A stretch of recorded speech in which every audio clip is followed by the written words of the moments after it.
네, 안녕하세요. 오늘은요, 제가 수익률 대회 우승자만이 알고 있다는 이 패턴들, 이것만 기억하면 당신도 트레이딩 고수가 될 수 있다라는 제목으로 영상을 만들어 봤는데요. 제가 너무 길게 장황하게 영상을 하지 않기 위해서요, 목차를 만들어 봤습니다. 이 목차 안에 있는 내용들을 5분 안에 설명할 수 있도록 해볼게요. 첫 번째는요, 주도주 3박자 매매법 심플하게 정리하고요.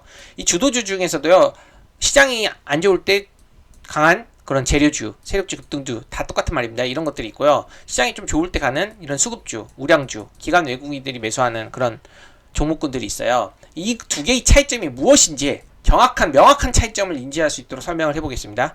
그리고 세 번째는요. 세력주 매매하는 거는요. 당연히 재료가 중요하지만 이 재료와 차트상 위치를 고려해갖고요. 1등주도 잘 선정해야 되거든요. 이 방법들 아주 심플하게 또 설명할 거고요. 그리고 네 번째. 가장 강력한 세력주 패턴, 당일 주도주, 세력주가 주도주로서 엄청 강한 흐름을 보일 때 잘 나오는 세력주 패턴이 있거든요. 이거에 대해서 오늘 좀 집중적으로 다뤄볼게요. 그리고 마지막으로 멤버십 소개 1분으로 간략하게 해서 20분 안에 영상을 끝내는 게 목표로 한번 시작을 해보겠습니다. 그럼 첫 번째부터 주도주 3박자 매매법 심플 정리해 보겠습니다. 주도주라 하면요, 네 가지가 요건이 만족해야 돼요. 그쵸? 다 지금까지 앞서 봤죠? 재료, 그리고 차트상 위치, 그리고 거래대금, 그리고 기관 외국인 프로그램 매수, 이런 것들이죠. 근데 심플하게 정리 한번 해보겠습니다. 세력주, 그러니까 재료주, 세력주와요, 수급주의 차이점 위주로 설명해 볼게요. 일단요, 재료가 있어야 돼요. 그쵸? 그 재료가요, 섹터나 테마를 형성해야 돼요. 이슈가 있잖아요. 그럼 이 이슈가요, 관련 종목들의 테마군을 형성시켜야 된다는 거예요. 가령이요, 오늘 주도주 보면요, 오전장에 신재생이었습니다. 그리고 정책주들이 손안했어요. 대체적으로 정책 테마, 그쵸? 대선 정책 테마, 세부 테마로는 신재생, 5G, 경협 등, 그쵸? 그리고요, 이게 순환이 돌고 장중에 이제 제약바이오가 좀 강했습니다. 제약바이오 그 테마가 형성이 됐죠. 어떠한 이슈로 인해서 테마가 형성이 됐어요. 그리고 마지막으로 이제 2차전지가 이렇게 강한 흐름을 벌이고 보였죠? 역시나 대보험 마그네틱 1등주였고 2차전지 전체적으로 테마가 형성이 됐습니다. 그래서 이렇게 테마가 형성되려면요, 뭔가 이슈가 있어야 되거든요. 뭐 새로운 이슈여도 되고요, 신선한 새로운 이슈로 인해서 테마가 형성돼도 되고요. 기존 이슈들 있잖아요. 기존 이슈들이 재부각되면서 상승 모멘텀을 주는 경우는요, 이렇게 다시 한번 테마군이 형성되면서 상승할 수 있습니다. 그리고 사이드 테마로서는요, 여기 보시면요, 지수사 일부, 그리고 우주항공, 화장품, LNG 이런 것들이 좀 사이드 테마로 좀 강한 흐름을 보였습니다. 역시 이슈가 있었고, 그래서 이슈가 있어야 테마가 형성된다. 이게 가장 기본적인 조건이에요. 여기 보시면요, 그래서 이거 0번이라고 했습니다. 왜냐면 기본적으로 이건 당연히 필요하기 때문에, 그쵸? 그리고 이번 일봉의 위치, 주도주의 일봉의 위치, 가장 확률 높은 일봉의 위치는요, 박스권을 돌파하는 구간이에요. 당일 주도주가 어떤 주도주가요, 일봉상 박스권을 돌파하는 그런 흐름을 보일 때요, 그게 주도주였을 때 강력한 힘을 발휘합니다. 무슨 말이냐면요, 오늘 2차전지 보세요. 2차전지 여기 대보험 마그네틱 1등주였거든요. N자형 파동으로 일봉상 박스권을 돌파하려고 하는 그런 직전 구간이죠. 그래서 이런 박스권을 돌파하는 구간에서 좀 강한 힘을 발휘해요. 그리고 역시 좋은 사람들입니다. 이것도 남북 경협주가 돌아왔거든요. 그때 이제 저는 개인적으로 좋은 사람들 1등주로 봤어요. 이따 자세히 살펴볼 텐데, 여기도 역시 보면 박스권 여기 보이시죠? 일봉상 박스권을 돌파하죠? 보세요. 그리고 제약바이오 강소 속에요, 한국 BNC가 오늘 좀 개별 이슈가 좀 나오면서 좋은 이슈를 만들면서 제약바이오에 특히 보톡스 관련 테마를 형성시키면서 1등주로서 박스권을 돌파했죠. 그리고 강력한 상한가를 갔는데요. 역시나 전고점 돌파하는 그런 구간이죠. AK 삼양 역시요, 그죠, 스페이스X 섹터 이슈도 있었고요, 개별적으로 특징주 이슈도 나오면서 여기 보시면은요, 강력한 그쵸, 전고점을 돌파한 박스권 돌파 흐름이 보이죠. 근데 지금까지 살펴봤듯이, 오늘 매매한 종목들 위주로 살펴봤듯이요, 일봉의 위치는요, 이런 박스권을 돌파하는 그런 흐름이 가장 좋습니다. 수급이 잘 쏠려요. 물론 이렇게 역배열해서 올라와갖고 주도주가 되는 경우도 있어요, 그 당일에는요. 하지만 이런 역배열보다는요, 이 정별 상승 속에 박스권을 돌파하는 섹터가 이제 당일 주도주가 됐을 때 강력한 힘이 나올 수 있습니다. 그리고 뭐 거래대금 조건, 뭐 세부적인 조건은 여기서 살펴보지 않더라도요. 당연히 그 주도 섹터에 돈이 많이 들어가겠죠. 기본적으로 9시에서 11시 사이랑 또 11시부터 뭐 3시 사이 이 섹터에 돈이 얼마나 들어왔는지는요. 평소 자기가 잘 정리해야 돼요. 섹터. 오늘 부각을 받을 수 있는 이슈들이랑 그 관련 종목들을요. 잘 정리해갖고요. 그날 돈이 많이 들어오는 sektor들이 있을 거 아니에요. 그러면 그런 섹터들에서 1등주를 선별을 해서 매매하는 겁니다. 예를 들면 보세요.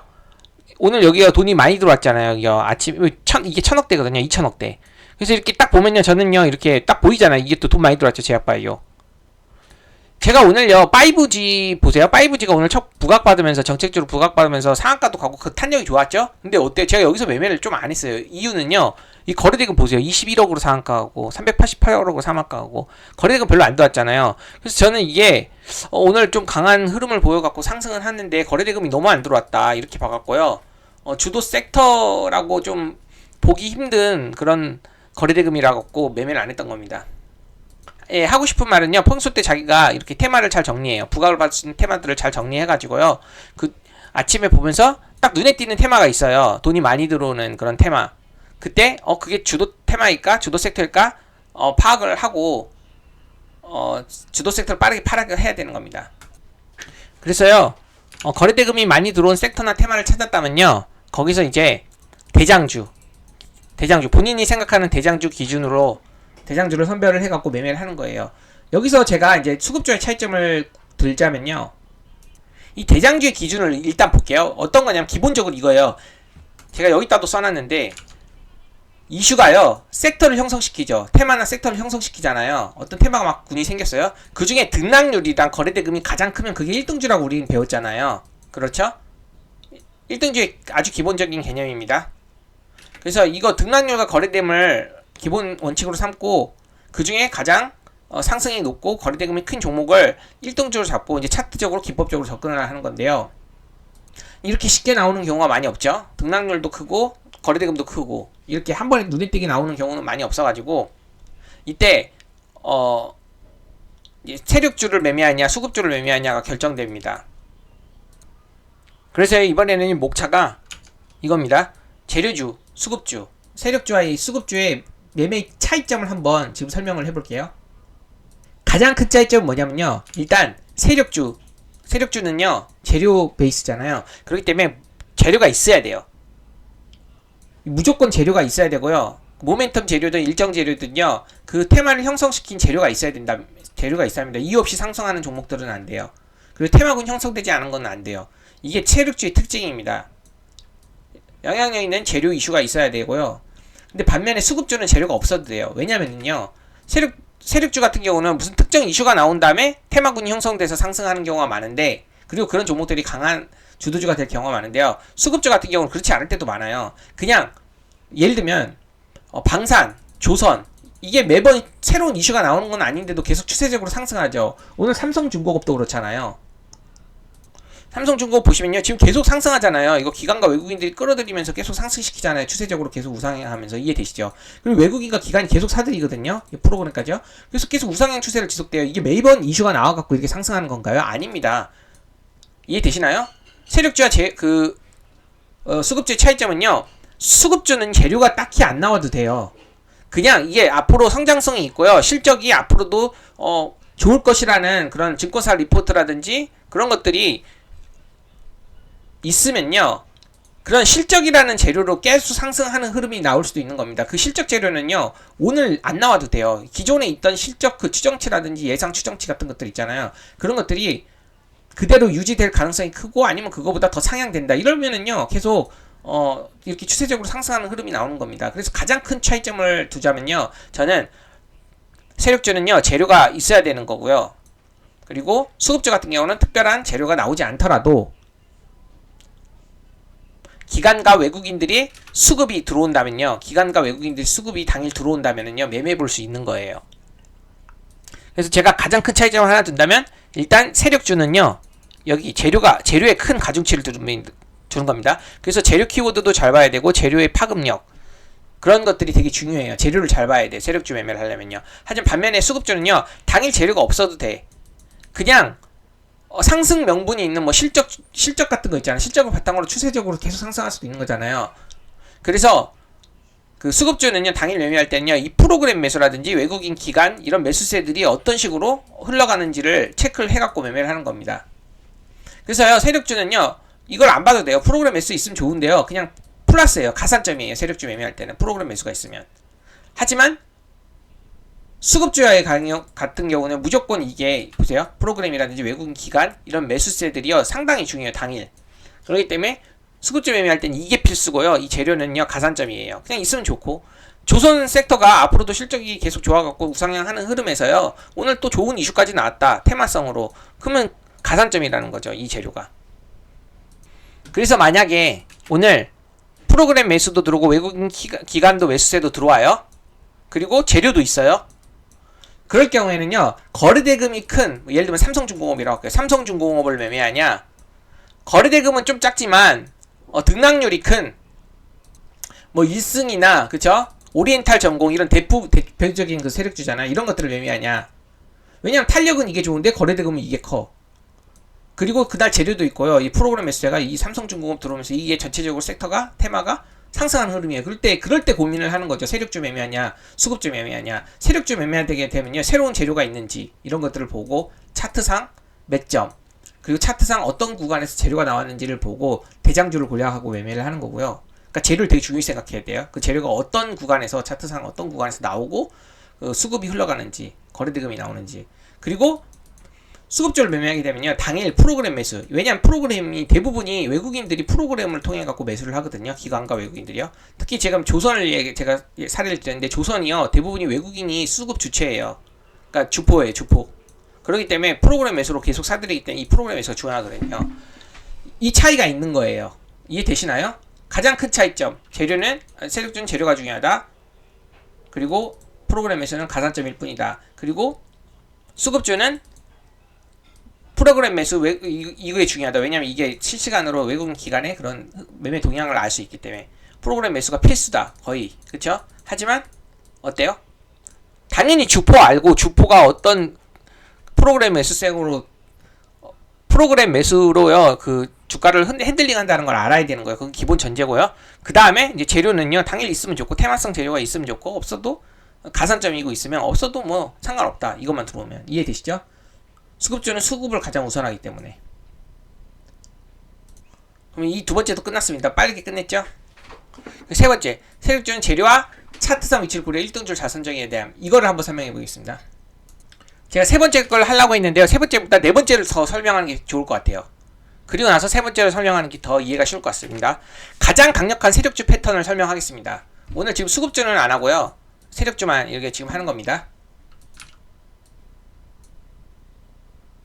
가장 강력한 세력주 패턴 한번 복습해보면요, 이겁니다. 이거예요. N자형 1파동, N자형 2파동, 조정, N자형 3파동, 강력한 파동. 이 N자형 파동이에요. 뭐가 특별한 게 있나 이렇게 볼 건데, 좀 세부적으로 보겠습니다. 이 N자형 패턴에서요, 만약에 이 종목이 어떤 종목이 1등주라고 할게요. 그럼 이런 패턴이 나오거든요. 그러면 1등주에서 지금 어저께 제가 설명드린 게 이거예요. 국전약품이요. 이게 대장주로 교청되면서 일봉상 돌파 구간이 이런 구간이었거든요. 이 구간이었는데요. 이 구간을 돌파할 때요, 이게 1등주라는 게, 그죠? 파악이 된다면, 이 패턴을 예상을 해보고 적극적으로 매매할 수 있어요. 예를 들면, 여기서 돌파할 때 매수를 한다거나요. 저는 이제 사전에 이 1등주로 교체되는 흐름을 파악하고 여기서 샀거든요. 추세 돌파봉. 그리고 1등주로 강력하게 수익을 취했잖아요. 이게 어저께 설명한 것도 이해되시죠? 내가 테마가 형성되려면요, 두 가지가 필요해요. 섹터 이슈가 필요하죠. 또는요, 개별 이슈가 필요해요.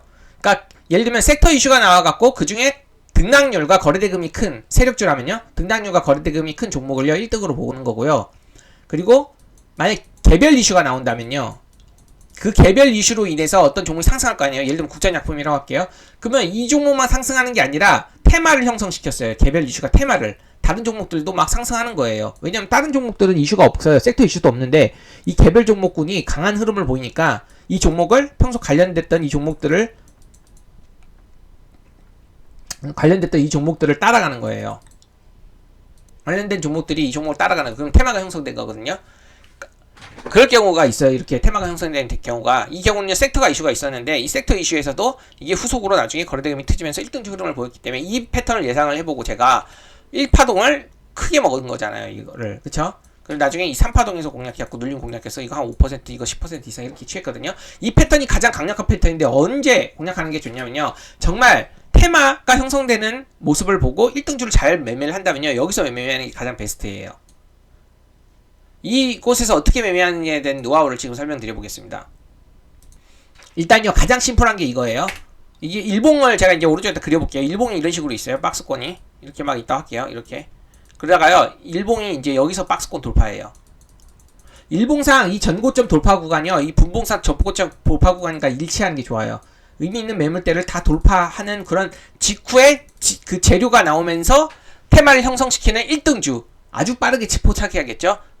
그래서 재료와 차트의 그런 연계성을 고려해야 된답니다. 재료가 나올 시점에 맥점을 돌파하는 구간이고요. 그 종목이 강한 거래대금이 유입되면서 테마를 형성시켰다는 걸 파악해야지 1등주를 이렇게 빠르게 포착해갖고 매매할 수 있는 거예요. 한번 사례를 볼까요?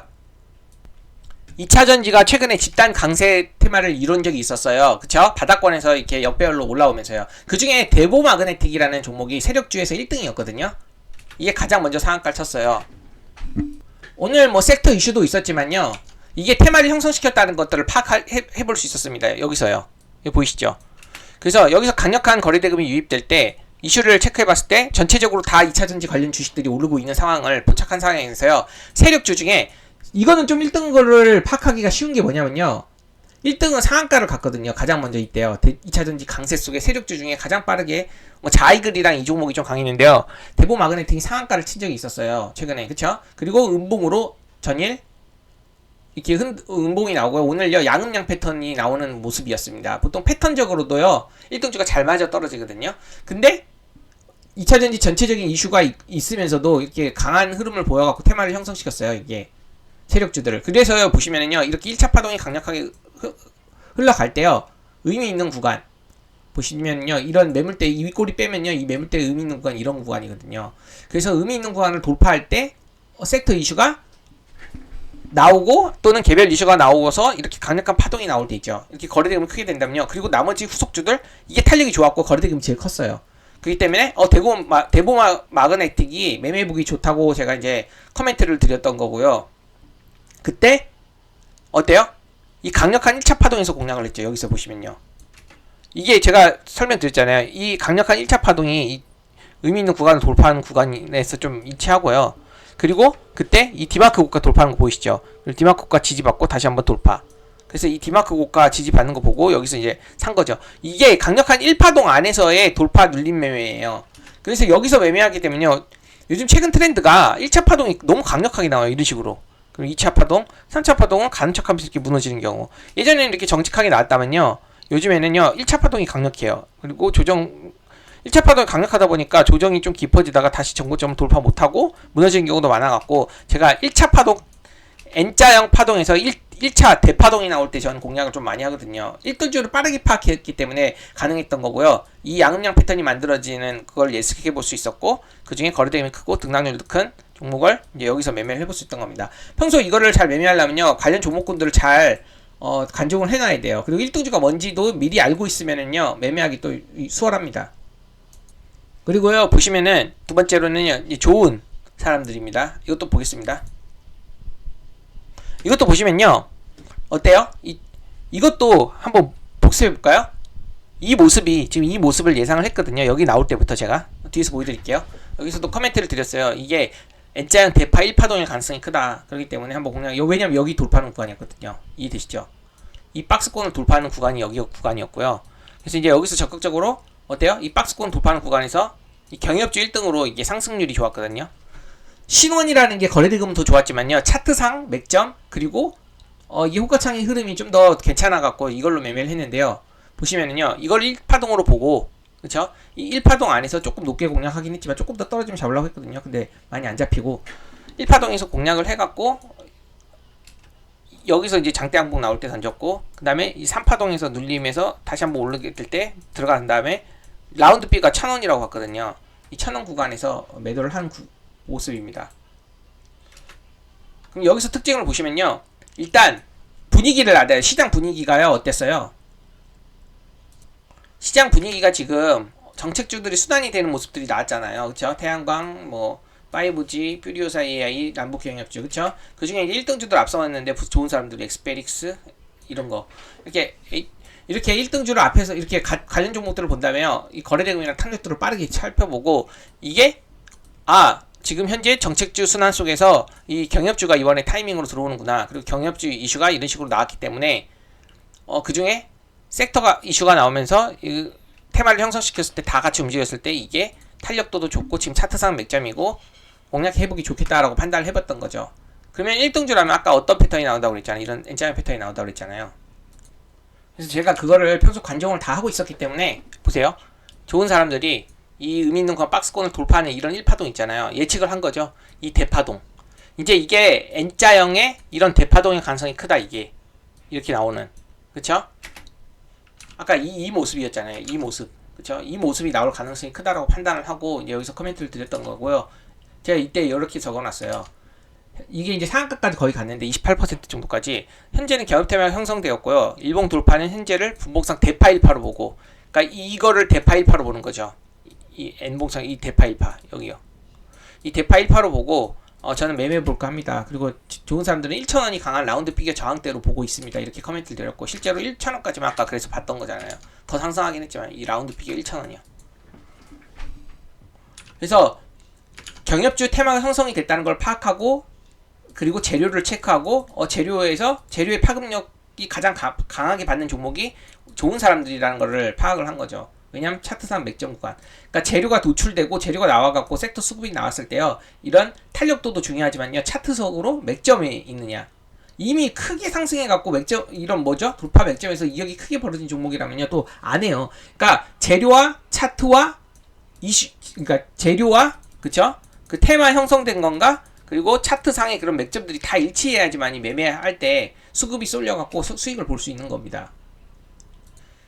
그래서 보시면요, 여기서 이거죠, 좋은 사람들. 그리고 나중에 오후장에요, 강간, LNG 그 이슈들이 2시 30분부터 나오기 시작했는데, 섹터 관련 이슈들이요.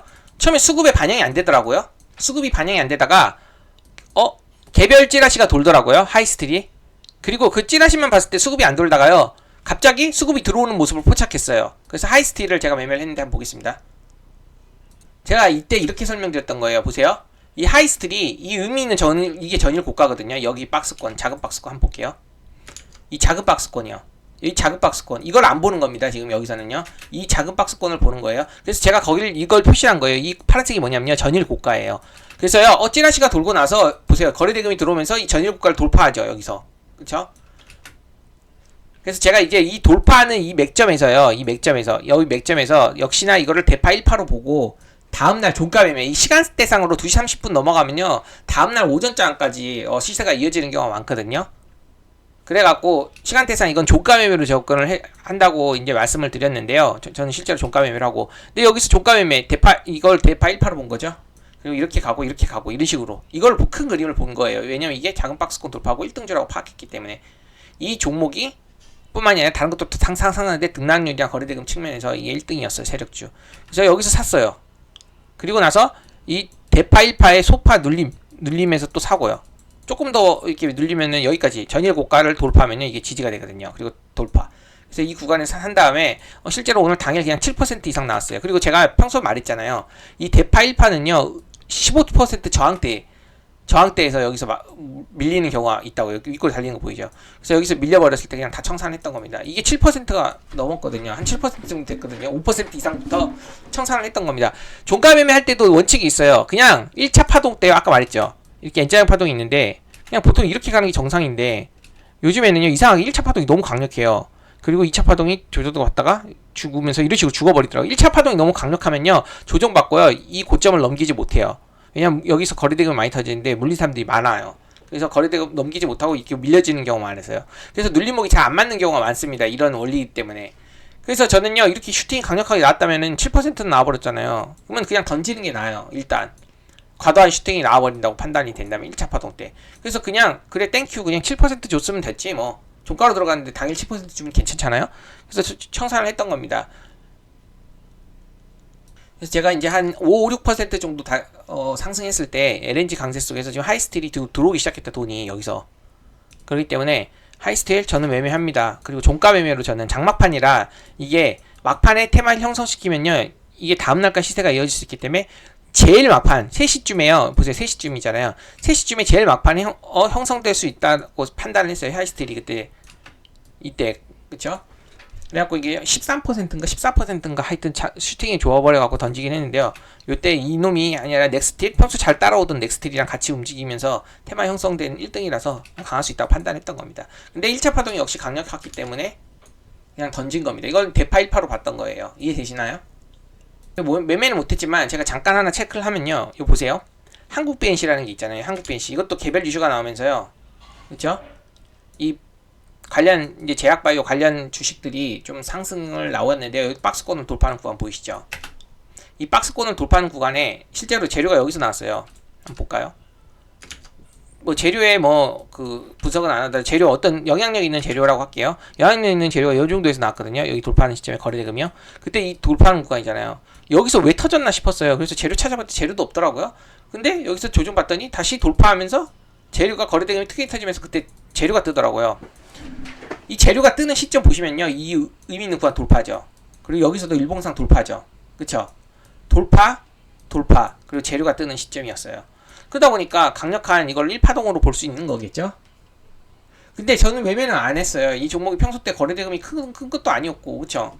근데 여기서 이미 이렇게 상승했을 때는요, 이렇게 강력한 상승하면서 여기서 유지됐을 때는요, 종가 매매를 고려했어요. 왠지 아세요? 저는 이 패턴이 나올 줄 알았거든요. 한번 보세요. 이 패턴이 실제로 나왔잖아요. 이게 저는 이거를요, 이 패턴을요, 이런 걸 봤잖아요. 이렇게 한번 그려볼게요. 저는요, 이거 실제로 이 정도까지 상승했을 때는요, 이렇게 상승했을 때 있죠. 그때는 이걸로 봤던 거예요. 이거 대파 1파를 만들러 가는구나. 대파 1파, 그쵸? 그래서 이렇게 조정받고 상승하는 이런 흐름이 나올 때는요, 조정받고 상승하고 이런 식으로 이게 그려질 줄 알았어요. 그리고 나서 저는 2시 30분 이후에 보통 종가 매매를 하거든요. 2시 30분 이후에 아직 짧잖아요. 그래서 저는요, 이게 좀 조정받다가 이 제가 이제 말하는 이 M 라인을 잘 지켜간다면요, 이런 모습을 그릴 줄 알았어요. 이렇게 조정받고 이렇게 2시 30분에 한 요 정도면은요, 이제 2시 30분부터 다시 한번 상승할 거라고 보고 좀 기다렸거든요. 기다려서 이제 시간대상 좀 안 맞았어요. 너무 빨랐어요. 그래서 종가 매매로 접근하면 보통 2시 30분부터 접근하기 때문에 요걸 좀 기다렸는데 요 정도 부분이 있잖아요. 근데 그냥 이렇게 가버렸던 겁니다. 이렇게 가고 여기서 그냥 하한가 가버렸던 거예요. 이해되시죠? 저는 이렇게 갈 줄 알았는데 그냥 여기서 바로 스트레이트 상한가 가버린 거예요. 여기서. 그래서 좀 아쉬웠어요. 아까 하이스틸로 수익을 당연히 내가서 그래도 기분 좋게 끝냈는데, 제가 오전장에 그 손실을 봤거든요. 좀 이따 손절을 한번 얘기해 볼게요. 손실을 봐가지고 이걸로 그나마 좀 만회를 했습니다. 보시면은요, 그쵸? 이렇게 제가 이제 평소 말하는 이런 패턴으로 갈 줄 알았는데 2시 30분에 딱 이런 패턴이 만들어졌으면 종가 매매 접근을 완전 완벽하죠. 그쵸? 이거라고 판단했으니까. 이런 식으로 갈 거라고 판단했을까. 2시 30분 넘어갔고 이런 쌍바닥 패턴 소파 3파 만들면은 접근하려고 했는데 그냥 이렇게 바로 꼬라버린 거예요. 그래서 요약하자면 이렇게 두 패턴이 나오고 이런 식으로 가는 걸 원했는데 여기서 이렇게 스트레이트 그냥 하나 간 겁니다. 그래서 이런 식으로 변형이 될 수 있다는 거예요. 체크를 해봤습니다. 그래서 이런 식으로 변형이 나올 수도 있다는 거, 그쵸? 한번 설명드려봤습니다. 그래서 요약을 하자면요, 가장 강력한 세력주 패턴은요, 이 N자형 패턴이고요. 이 N자형 패턴에서도 이 소파동 3개가 만들어진 강력한 1등주 1파동, 재료를 빨리 이렇게 포착해서 테마를 형성시키고 거기서 의미 있는 일봉 돌파를 하는 그런 구간이 N자형 1파동일 때 공략하기 상당히 좋다는 겁니다. 아주 매력적인 수익이 잘 나오고요. 거의 대부분 수익은 여러 데서 나오고요. 저는 나중에 손실을요, 눌리면서 손실을 많이 보더라고요. 그래서 눌리면 잘 안 하려고 하고 있어요. 소액으로 하거나. 이 강력한 1파동에 여기서 돌파든 눌림이든 하는 게 좋습니다. 대신에 테마를 빠르게 찾아야 되고요. 주도 섹터 테마. 그리고 거기서 1등주. 개별 이슈가 테마를 형성시켰다면요, 그 개별 이슈가 나온 종목을 공략하는 게 좋고요. 그렇지 않고 섹터 이슈가 나왔고 테마를 형성시켰다면요, 등락률과 거래대금을 고려해서 매매를 하면 좋습니다. 그래서 여기 보시면 세력주는요, 이 재료와 차트상 위치를 고려 1등주를 잘 선정해야 돼요. 보세요. 이렇게 돌파하는 시점 있죠? 돌파하는 시점이 여기거든요. 이런 돌파 시점에서 만약에 이런 의미 있는 일봉상 돌파 시점에서 재료가 나오면서 거래대금이 크게 나온다면요. 이건 맥점이라고 볼 수 있습니다. 근데 여기서 나왔잖아요. 그쵸? 그래서 여기서 왜 이렇게 움직이나 싶었어요. 근데 여기서 나오더라고요. 근데 만약에 재료가 이런 꼭대기에서 나온다면 여기서요? 그리고 막 특징 주시 나온다면 안 돼요. 그때는요. 재료와 차트와의 그런 구간이 일치해야 돼요. 매매하기 좋은 구간. 재료가 나왔을 때의 그런 차트상 위치가 괜찮아야 된다는 뜻이에요. 이해되시죠? 그래서 이것도 보시면요. 이 일봉상 돌파하는 구간 있잖아요. 여기서 재료가 없었어요. 여기서 안 나왔어요. 여기서 나왔어요. 여기서 나왔을 때 의미 있는 구간이 돌파하면서 이 맥점 돌파하죠? 이때 재료 특징 주시가 나왔거든요. 이게. 이 이슈가 나왔을 때 어때요? 차트상 위치를 한번 보는 거예요. 차트상 맥점 돌파 구간이다. 거기서 재료가 나왔구나. 그럼 해볼만 하다라고 판단을 하는 거죠. 만약에 빠르게 판단이 안 된다면 나중에 이런 데에서 아까 그 있죠. 종가 매매에서 눌림 이런 거 공략하는 거 있잖아요. 이런 걸로 2시 30분 이후니까 해도 돼요. 그리고 이게 테마를 형성시키면서 1등이었으니까. 그런데 이 1파동을 잘 포착을 했다면요. 실제로 매매를 해볼 수 있었겠죠. 왜냐면 이 재료가 나오는 시점에서 일봉상 돌파였고 그리고 거래대금도 크게 유입되고 여기서 일봉상 돌파였고 강한 이 N자인 2파동에서 1파동의 그런 대파 1파동에서 해볼 수 있었던 겁니다. 그래서 이런 거를 빨리 포착해갖고 매매하는 게 가장 베스트입니다. 세력주는요. 그래서 가장 강력한 세력주 패턴을 일단 외워요. 외우고 나서요. 그쵸? 이렇게 외우고 나서요. 의미 있는 맥점 구간에서 아까 맥점 뭐 전일 고가 돌파라든지 아니면 이 오전장 고가 돌파라든지 이런 맥점 구간에서 재료가 나와야 돼요. 재료가 이미 막 크게 상승한 상태에서 아니면 슈팅이 크게 나오는 상태에서 여기서 막 나오거나 이러면 안 돼요. 그러니까 재료와의 그런 차트와의 그런 연계해서 생각할 줄 알아야 돼요. 그게 여기의 핵심입니다. 가장 강력한 세력주 패턴은 이런 패턴인데 여기서 재료가 어디 뜨냐에 따라서 그리고 그 재료가 개별 재료인지 섹터 재료인지에 따라서 1등주를 빠르게 선정을 해갖고 매매를 하는 게 핵심입니다. 이해되셨나요? 그래서 제가 과거에는요, 사실요, 이 1파동을, 강력한 1파동을 확인하고 여기 일봉상 돌파라면요, 여기 일봉상 이렇게 돌파할 때요, 이 강력한 거래대금이 나오고, 이렇게 돌파하는 거를 확인하고, 이렇게 N장 1파동을 확인한 다음에, 눌림을 받을 때, 그쵸? 이게 1등주고 확인이 됐으니까. 그 다음에 이제 눌림에서, 왜냐면 1등주는 패턴으로 잘 나오니까, 이런 세력주 패턴.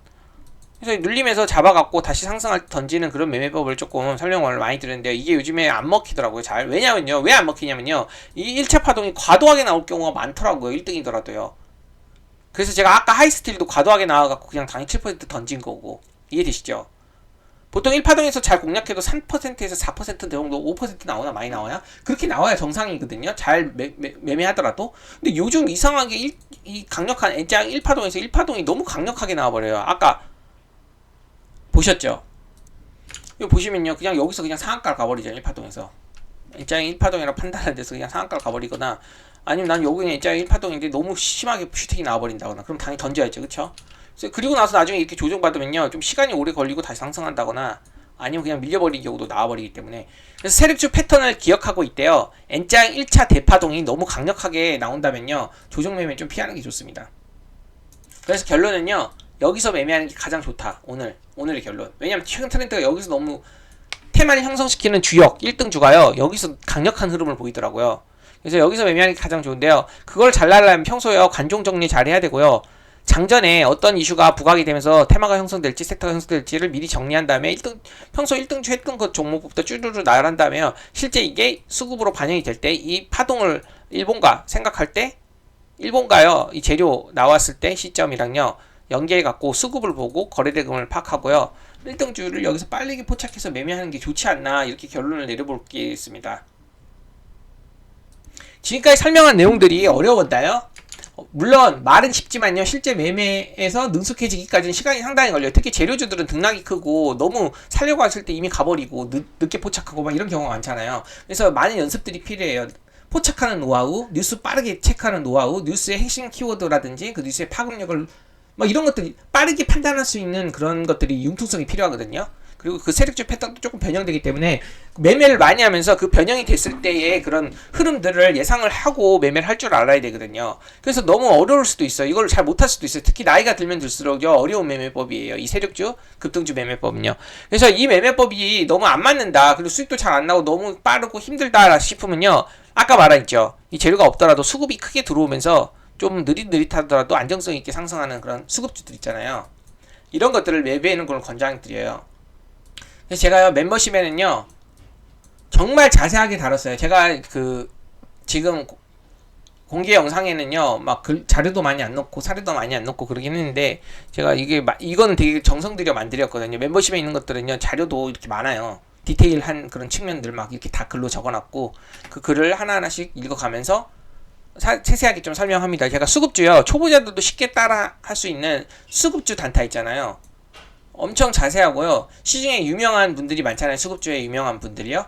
그분들의 그런 매매 방법 중에 제가 봤을 때 가장 괜찮다고 판단되는 사람들의 그런 매매법을 제가 나름대로 내 방식으로 수용을 해가지고 좀 더 쉽게 접근하는 방법들을 설명을 했습니다.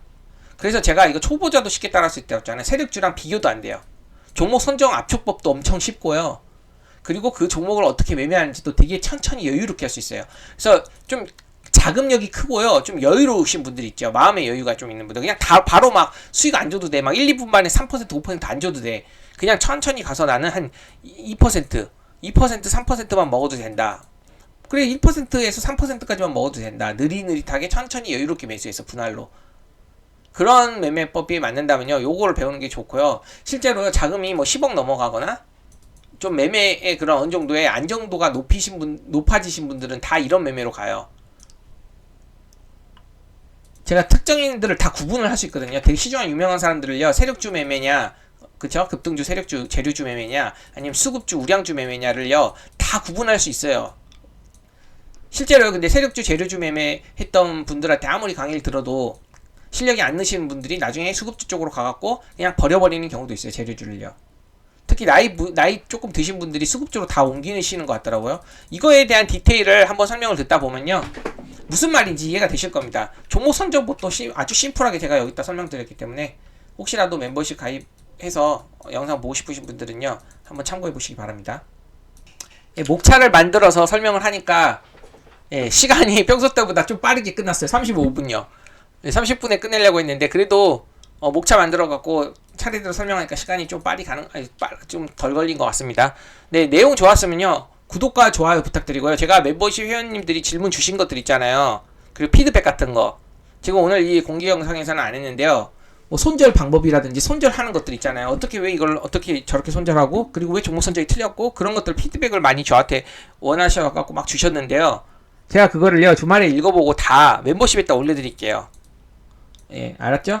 그러면은 주말 잘 쉬시고요. 영상 올려드린 거 많이 보시면서 공부를 열심히 해보시기 바랍니다. 여기까지 하겠습니다. 내용 좋았으면 구독과 좋아요 부탁드려요. 마칠게요.